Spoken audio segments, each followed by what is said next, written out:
konten pertama yang Bapak dan Ibu guru upload itu mendapatkan engagement yang tinggi, bisa ditonton oleh 100, 1000, 10.000, 100.000, bahkan lebih dari 1 juta orang pun bisa di konten pertama yang Bapak dan Ibu guru upload di posisi followersnya 0 gitu. Nah, itulah yang membedakan TikTok dengan platform lain atau sosial media lain. Kalau kita masih baru, fansnya 0, kontennya bagus, itu tuh bisa mendapatkan view yang tinggi. Jadi kita tidak berpatokan penuh sama yang namanya followers gitu. Nah, mungkin sampai sini juga Bapak dan Ibu pasti penasaran juga, emang gimana sih kerjanya FYP ini gitu. Kenapa dahsyat banget followers 0, tapi kontennya bisa ditonton sampai ratusan atau bahkan jutaan orang gitu ya. Nah, jadi pertama itu cara kerja FYP itu simple. Jadi dia itu cara kerjanya itu base dari interest atau ketertarikan kita gitu. Nanti kita sukanya apa, sistem bakal cari tahu dari habit-habit kita setiap hari. Dari sana sistem kita tahu, FYP ini tahu, oh ternyata Kevin sukanya P gitu. Nah, saya ambil contoh aja supaya lebih gampang. Misalnya saya suka nonton konten edukasi bahasa Inggris gitu ya. Nah, setiap ada konten ini, setiap ada konten edukasi bahasa Inggris yang muncul di FYP saya komen, saya share, saya like gitu. Bahkan saya juga coba untuk nge-share konten edukasi bahasa Inggris di TikTok gitu. Nah, dari habit-habit seperti inilah sistem kita, AI kita di FYP ini mempelajari gitu. Oh, ternyata si Kevin ini sukanya konten edukasi bahasa Inggris gitu. Nah, konten-konten edukasi bahasa Inggris yang nantinya saya lihat di FYP saya itu bisa jadi bukan dari content creator yang saya ikutin, melainkan dari user lain yang saya nggak kenal gitu. Jadi FYP saya nanti pelan-pelan bakal kebentuk tuh edukasi bahasa Inggris dari mungkin dari orang asing atau content creator yang saya follow. Jadi FYP itu bakal menyuguhkan konten-konten yang memang base dari ketertarikan saya dan interest saya, seperti itu. Nah, inilah sebenarnya salah satu alasan yang membuat TikTok itu adalah sarana yang tepat untuk kita saling berbagi pengetahuan atau edukasi gitu. Saya ambil contoh lagi, kalau misalnya Bapak dan Ibu guru nge-share konten edukasi gitu di TikTok ya. Yang nonton nanti bukan cuman mahasiswa-mahasiswinya Bapak dan Ibu guru atau muridnya Bapak dan Ibu guru, tapi bisa disaksikan atau ditonton oleh pengguna lain di seluruh Indonesia. Jadi bisa aja nanti konten yang Bapak Ibu upload itu ditonton oleh murid-murid di sekolah lain gitu, atau mahasiswa-mahasiswi di Jakarta gitu misalnya, di Medan gitu. Itu nggak menutup kemungkinan. Jadi itulah yang menjadikan seluruh Indonesia tanpa kita harus mempunyai followers yang besar gitu.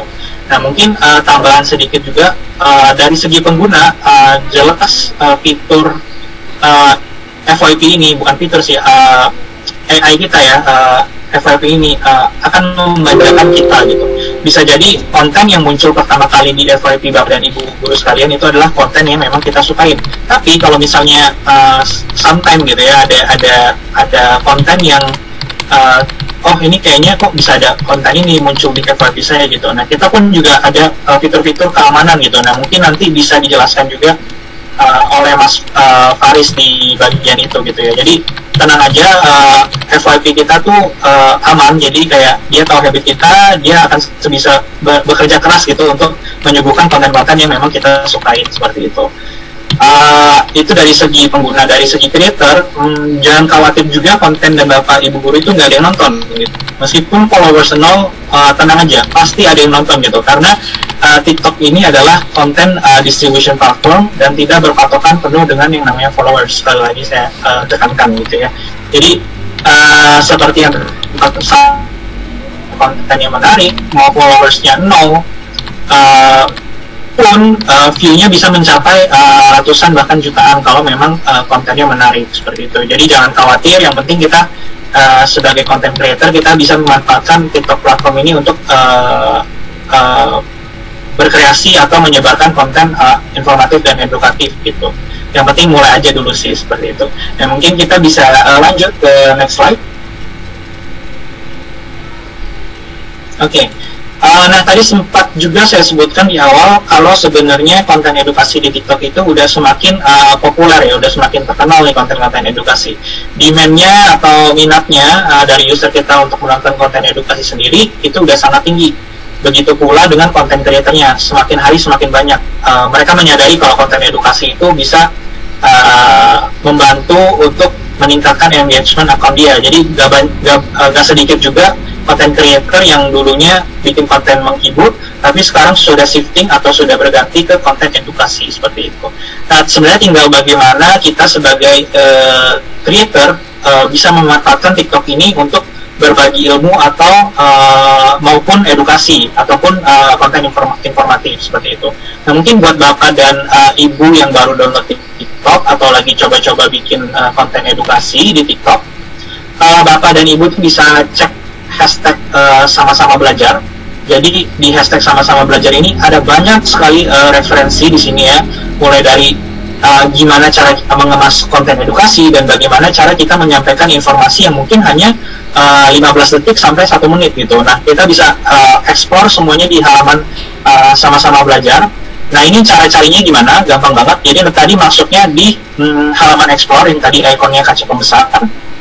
Nah, di hashtag sama-sama belajar ini segala konten edukasi dari segala subjek itu komplit semua ada di sini gitu. Dan konten kreatornya pun beraneka ragam ya, ada yang dokter, ada yang dosen, ada yang lawyer, ada yang host TV, terus ada yang penyiar radio juga. Semua udah mulai membuat atau membagikan konten informasi di TikTok gitu. Dari belajar bahasa asing, school subject seperti matematika, biologi dan lain-lain, semua udah ada dan lengkap di hashtag sama-sama belajar ini. Nah, bisa kita lihat juga untuk performance-nya sendiri, untuk performanya hashtag sama-sama belajar ya, itu sudah ada sekitar 1,2 juta video dan telah dilihat lebih dari 40 miliar pengguna per hari ini. Jadi selain itu yang poin ketiga juga, selain itu konten edukasi sendiri sudah menjadi 2 kategori teratas. Sekarang udah posisi kedua gitu. Itu pencapaian juga yang luar biasa yang kita capai di tahun lalu gitu ya. Nah, mungkin sedikit cerita tentang background hashtag sama-sama belajar ini, kampanye sama-sama belajar ini. Jadi kampanye ini awalnya kita launch di bulan Mei bertepatan dengan Hari Pendidikan Nasional di tahun 2020 kemarin. Nah, dikarenakan semua aktivitas itu semenjak bulan Mei ya, kalau nggak salah dilakukan dari rumah karena situasi pandemi dan sebagainya, dan ini adalah salah satu yang memicu pengguna atau kreator TikTok untuk memanfaatkan TikTok sebagai sarana untuk mencari informasi ataupun belajar online seperti itu. Nanti mungkin bapak dan ibu bisa setelah ini dicoba cek hashtagnya, hashtag kampanye ini sama-sama belajar. Di situ komplit deh pokoknya, ada konten edukasi dari segala bidang gitu. Ada yang sekarang lagi populer gitu ya, itu semua juga ada di sama-sama belajar. Nah, itu sedikit tentang hashtag sama-sama belajar. Mungkin kita bisa lanjut ke slide berikutnya. Oke. Jadi memang sudah terbukti ya, kalau kebiasaan dari in-app user kita tuh udah semakin berubah atau udah mulai shifting lah istilahnya. Selain mengikuti trending content, viral music atau melakukan aktivitas fun lainnya yang menghibur di TikTok, ternyata konten edukasi sendiri itu juga merupakan panggung yang sangat besar gitu. Start dari tahun lalu gitu ya. Terbukti dari hashtag sama-sama belajar, kampanye sama-sama belajar yang belum 1 tahun kita launch atau kita run, tapi telah mendapatkan antusiasme yang sangat tinggi. Terbukti dari video yang telah kita dapatkan, soft view yang 40 miliar gitu ya. Nah, mungkin kalau misalnya kita bicara tentang konten edukasi, itu konteksnya akan sangat luas. Jadi to make it simple, atau terarah di sini kita akan bagi jadi 6 subkategoris di bawah kategori edukasi gitu. Nah, karena subkategori ini tuh sangat diminati pengguna kita. Yang pertama itu ada education. Di dalamnya itu ada pengetahuan umum, pelajaran sekolah, dan juga bahasa asing. Ada juga fakta unik gitu. Itu masuknya semua ke education. Selain itu ada juga kategori lain seperti teknologi gitu ya, review-review gadget, tutorial iOS dan juga tutorial Android, itu semua masuk teknologi. Ada juga yang motivasi, jadi start dari tahun lalu gitu ya, karena banyak UMKM juga yang mulai growing di Indonesia. Start dari tahun lalu banyak juga yang menggunakan dan nggak sedikit juga banyak motivator yang mulai on board dan menggunakan TikTok untuk sharing informatif konten gitu. Karena kan tahun lalu pun juga motivator ini semuanya bergerak di bidang online gitu, karena di offline semuanya ditutup gitu kan ya. Jadi mereka menggunakan platform TikTok ini untuk membagikan motivasi ke user-user TikTok kita gitu. Ada motivasi, ada bisnis, ada juga DIY, life hacks, dan juga yang terakhir itu ada fotografi dan videografi. Nah mungkin untuk bapak dan ibu yang mengajar di SMP dan juga SMA atau SD gitu ya, konten edukasi seperti matematika, fisika, dan biologi, mungkin juga bahasa asing gitu akan lebih familiar gitu di yang pertama yang edukasi gitu ya. Nah selanjutnya mungkin saya juga akan jelaskan lebih detail bagaimana cara untuk membuat konten edukasi yang fun dan bisa diminati di TikTok gitu. Nanti mungkin akan saya jelaskan setelah ini gitu. Mungkin bisa slide pindah ke slide berikutnya, Mbak Nida. Thank you. Ya, oke. Nah sekarang ini kita ada di slide contoh video ya. Jadi kalau dari tadi kita lebih ngobrolin tentang TikTok as a product dan juga lebih ke teori gitu ya. Nah sekarang kita akan tunjukkan video dari beberapa kreator kita yang mendapatkan sentimen positif atau view yang sangat tinggi ketika mereka mengupload atau memproduksi konten edukasi seperti itu. Nah yang pertama ini kita ada Bu Ira. Jadi Bu Ira ini adalah salah satu dosen di Universitas Padjadjaran Bandung. Mungkin sebelum kita run through the details ya, mungkin bisa dibantu putarkan dulu Mbak videonya yang pertama ya. Oke, para skripsiers semuanya, apa saja sih yang harus dipresentasikan dalam waktu 5-10 menit yang disediakan saat sidang skripsi nanti? Ini dia. Slide pertama itu identitas skripsi kita, judul, nama kita, nama pembimbing, identitas kampus. Cari PPT-nya pakai template-template yang menarik ya, cari di Canva atau googling, browsing yang cakep deh ya. Nah berikutnya latar belakang buat dalam bentuk poin-poin atau infografis, jangan paragraf ya, bosen bacanya. Rumusan masalah dan pertanyaan sesuai dengan yang deskripsi, kerangka itu gambarnya copy ke sini, lalu konsep penting dan kajian pustaka ini jika perlu. Untuk metode itu meskipun satu halaman harus lengkap ditulis ini ya, dan boleh menambah juga malahan. Hasil dan pembahasan, cari poin-poin yang pentingnya, ini boleh sampai 3 halaman juga slide-nya boleh ya. Simpulan dan saran sedikit aja. Nah, ucapan terima kasih dan jangan pakai inisiatif. Ada tulisan, apakah ada pertanyaan? Nah, itu dia video edukasi dari Bu Ira. Jadi sedikit cerita juga tentang Bu Ira. Bu Ira ini kreatif banget ya, Bapak dan Ibu. Jadi dia tuh seperti membuka layanan curhat online ke mahasiswa dan juga mahasiswi. Dia tahu kalau mahasiswa dan mahasiswi itu masalah terbesarnya itu adalah skripsi gitu ya. Dan pada akhirnya itu Bu Ira ini membuat konten tips and trick gimana sih cara menghadapi skripsi, apa yang perlu dipersiapkan seperti itu. Nah Ibu Ira ini berhasil mengemas seluruh keresahan dan juga pertanyaan mahasiswa dan mahasiswi tentang skripsi menjadi satu konten edukasi yang informatif gitu. Dia telah mengupload lebih dari satu sih, ada banyak, mungkin ratusan ya konten-konten informatif tentang skripsi gitu. Nah ini adalah salah satu metode yang mungkin nanti kita bisa tiru ke depan. Untuk video yang barusan kita putar itu tuh berhasil mendapatkan lebih dari 1 juta views. Sekarang udah mau 2 jutaan gitu ya. Nah ini adalah angka yang sangat tinggi untuk konten edukasi gitu, dan menunjukkan dan menandakan bahwa konten edukasi seperti ini tuh ada peminatnya gitu di TikTok, sampai viewsnya bisa mencapai jutaan gitu. Nah Bu Ira ini sendiri pun cukup aktif di TikTok, jadi nanti mungkin Bapak dan Ibu guru yang penasaran juga dengan konten-konten skripsi yang mereka yang dia bawakan bisa coba cek ke akunnya di TikTok gitu ya. Itu yang pertama dari Bu Ira. Yang kedua kita itu ada creator edukasi yang bernama Tata gitu ya.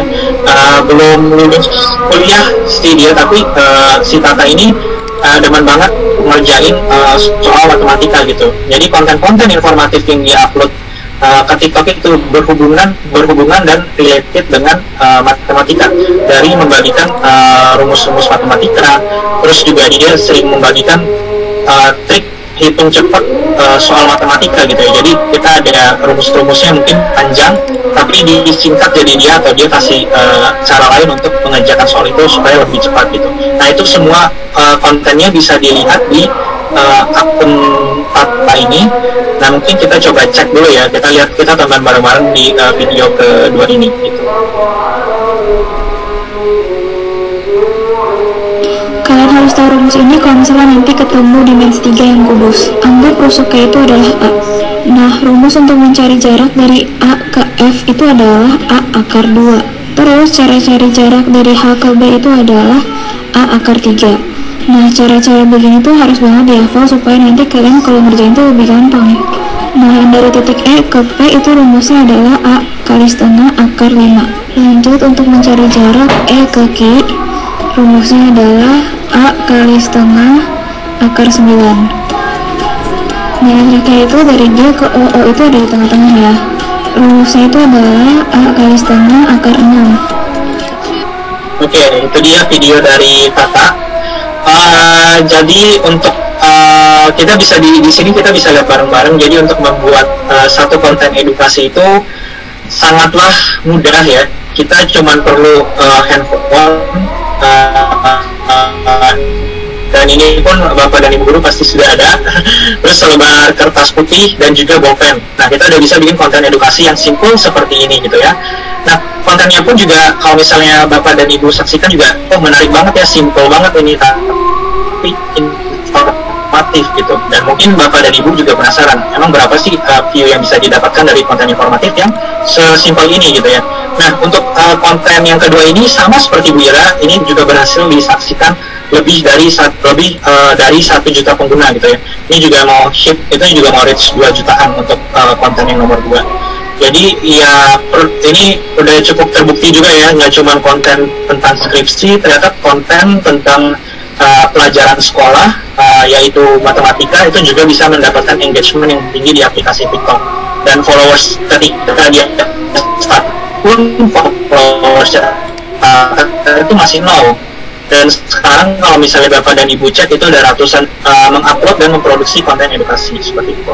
Nah kita coba lanjut ke contoh yang terakhir. Yang terakhir itu bahasa asing ya. Jadi ada creator bahasa Korea, kita itu namanya Deborah. Mungkin kalau misalnya Bapak dan Ibu pernah lihat dia juga, dia cukup terkenal juga sih di YouTube gitu ya.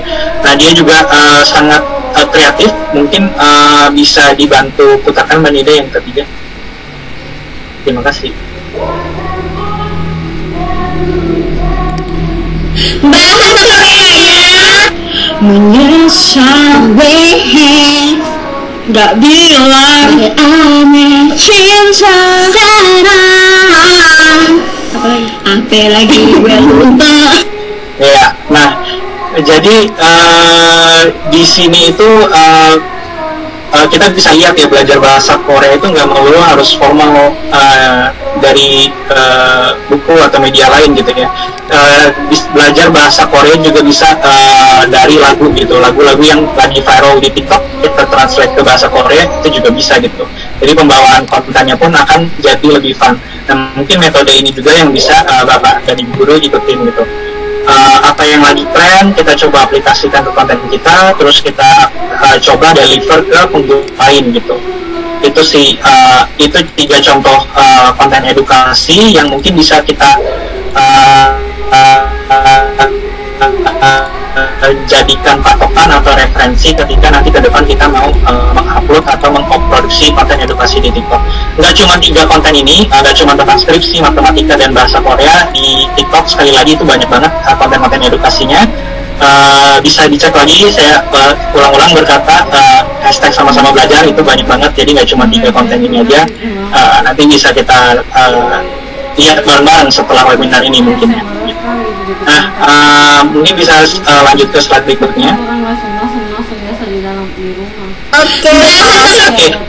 Nah tadi mungkin setelah lihat 3 video yang barusan kita putar, mungkin ada yang bertanya gitu, ini itu gimana sih caranya ngedit video, terus kayak masukin filter dan lain sebagainya hal. Nah, tenang aja, itu semua bisa kita lakuin di aplikasi TikTok. Di TikTok itu kita ada fitur-fitur yang friendly, terus juga ramah dan mudah untuk digunakan. Dan ini fitur-fitur ini akan mendukung Bapak dan Ibu untuk membuat konten edukasi yang simple, informatif dan juga fun seperti itu. Yang pertama, mungkin kita langsung mulai dari yang pertama. Yang pertama itu ada fitur green screen. Jadi kalau misalnya kita dulu mau bikin konten untuk mengganti background di belakang kita, itu kan biasa kita pakai green screen. Kita harus beli kain berwarna hijau gitu ya untuk ditempel di belakang layar, terus kita nanti edit dan lain sebagainya. Nah, itu semua tidak perlu kita lakukan kalau misalnya kita menggunakan fitur green screen ini di TikTok gitu. Jadi fitur green screen itu sangat membantu visualisasi ya. Jadi terkadang kalau misalnya kita jelaskan tidak ada gambar gitu, murid atau orang lain pun bakal bingung gitu. Dia cuma ngomong aja gitu. Saya nggak kebayang gimana soalnya atau rumusnya seperti itu. Nah, cara untuk mengatasinya adalah kita menggunakan